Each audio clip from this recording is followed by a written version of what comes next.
Vous vous demandez peut-être Oui. qu'est-ce que je viens de faire? Eh bien, je viens de vous parler en langue des signes, la langue des signes tchèque plus exactement. Je suppose que vous ne m'avez probablement pas compris.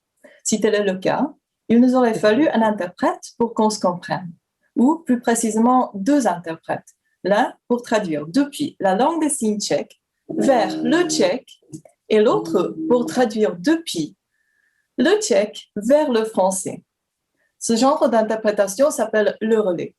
Et si cela vous fait penser au téléphone arabe, eh bien, vous n'avez pas tort. Donc, est-ce qu'il y a une solution moins compliquée? Mais bien sûr, l'interprétation directe, évidemment. Le problème, c'est que le nombre d'interprètes capables d'interpréter directement entre la langue des signes tchèque et une langue parlée étrangère est extrêmement limité, les interprètes n'étant formés que pour interpréter entre la langue des signes tchèque et le tchèque, mais pas de langue parlée étrangère. Pourtant, les sourds, ils sont très actifs, même au niveau international.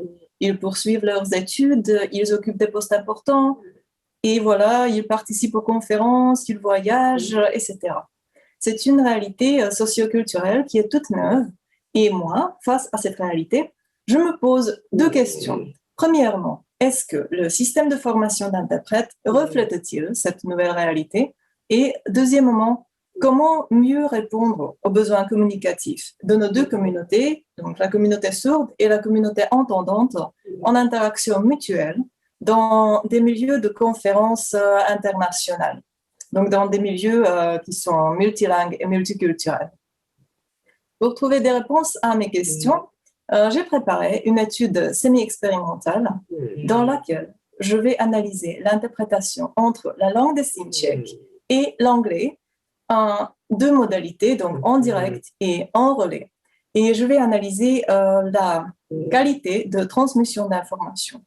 À la base de mes résultats, j'espère pouvoir formuler des recommandations pour la formation d'interprètes et j'espère également les pouvoir réaliser.